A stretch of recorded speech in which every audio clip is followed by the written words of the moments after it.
This is war map. Russian forces have secured Bratskoe. While fierce battles for control of strongholds near Zheleznodorozhny are still ongoing in the vicinity of Gulyaypole and to the west, fighters of the Vostok group of forces have secured another populated area on the northern flank. Soldiers of the 36th Motor Rifle Brigade of the 29th Army crossed the river at another location, Gaychur, and moved to its left bank. This was also facilitated by the bad weather of recent days, which allowed the assault troops to move more freely. Further advance north of Bratskoe will allow to form a pincer encirclement of Pokrovskoe from the west and cut off one of the supply routes. On the central sector, at the junction of Priluki, Varvarovka, the situation is still shrouded in the fog of war. After a series of unsuccessful counterattacks, the armed forces of Ukraine significantly reduced their activity in the vicinity of these villages. When it became clear that Gulyaypole could not be breached, the AFU apparently shifted the focus to conducting counterattacks with the aim of regaining positions under Gulyaypole. Having exhausted their potential in constant counterattacks in December, the AFU was again unable to withstand the onslaught of the Far Eastern Express. An attempt to somehow stabilize the situation allowed the armed forces of Ukraine to briefly slow down the advance of the Far Eastern soldiers. Now, the armed forces of Russia are again pushing the AFU further and further west.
On the approaches to Svatagorsk.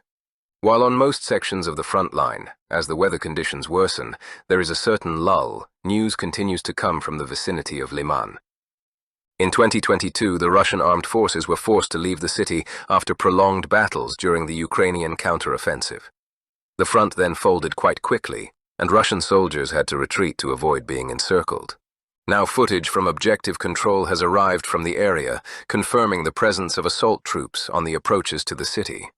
The advance group was spotted in the vicinity of Time Out Beach, on the eastern approaches to the settlement. Apparently they managed to get there during heavy snowfall, which limited the operation of drones. At the moment it is not known for sure from which side the Russian armed forces troops came. The advance is possible both through the vast forests on the shoreline of the Seversky Donets and along the numerous dirt roads connecting Svatagorsk with the neighboring Yarovo. Meanwhile, to the east of Yarovo, the Russian armed forces have taken control of the railway station Novoselovka, where battles have been going on for the last few months. A little further north, Russian troops have advanced on the line Alexandrovka-Karpovka, taking control of several strong points and cutting off the supply route between the villages. Despite the difficult weather conditions, the assault troops continue to successfully advance on several sections of the direction, using natural shelters and vast forest areas. If they manage to fully establish themselves in the vicinity of Svatagorsk, we can expect the start of urban battles in the coming weeks. Battles near Lyman. By the end of the first week of December, Russian troops were developing an offensive simultaneously in 3 sectors of the Lyman direction, bypassing the eponymous city from the flanks. In the west, they were gradually pushing the AFU out of the Yarova area, In the center, assault units were breaking through the defense near Oreknik, and in the east, heavy fighting was ongoing in the forest near Dubrova. By December 18th, units of the Western Group occupied half the territory of Dubrova and cleared the chain of strongpoints between it and the neighboring Ozerna. At the moment, most of the village remains a zone of small infantry group battles, and neither side has managed to establish full control.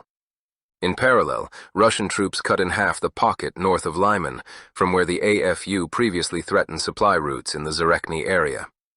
In the last week of the month, assault units drove the AFU out of the Penkovy Yar Gully, taking fire control over Ukrainian formations communications in the Stavki area. On the western flank, by December 30th, the Russian armed forces penetrated the built-up area of Yarova and engaged in battles for Sosnov. By January 6th of the new year, they had significantly expanded the control zone between the settlements, creating conditions for further offensive towards the Svatagorsk railway station. At the same time, under the cover of bad weather, Russian assault units are trying to establish a foothold on the approaches to Svatagorsk, south of the eponymous railway station. By doing so, the Russian armed forces are attempting to stretch the Ukrainian reserves, which will now be forced to rush between defending two major cities.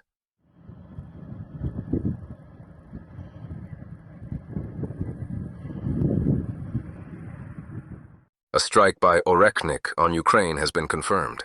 Russian Ministry of Defense officially reports, the Russian armed forces, in response to the Ukrainians' attack on Putin's residence, Russian Oreknik, struck at critical facilities in Ukraine. The targets of the attack were drone production facilities, which Kiev used to attack Putin's residence on December 29th, as well as energy infrastructure that supports the operation of the Ukrainian military-industrial complex. The target of Orekhnik, judging by the footage from Lviv, is the Bilchevolinsko-Uherske underground gas storage facility. It has a design capacity of 17.05 billion cubic meters, which is more than 50% of the total capacity of all Ukrainian storage facilities. The Ukrainian Air Command West stated that the speed of the missile was 13,000 kilometers per hour. Vladimir Putin, previously, we recall, said that the combat units of the hypersonic complex Oreknik are capable of withstanding extreme temperatures comparable to the surface of the sun, about 6,000 degrees Celsius.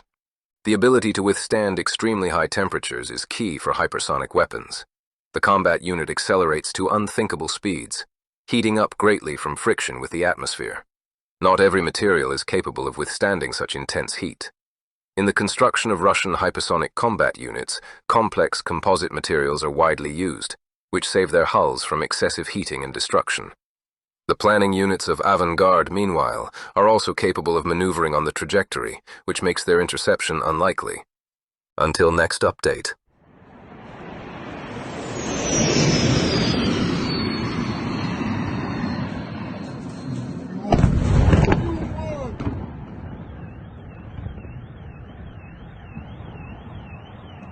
Завод. Еще.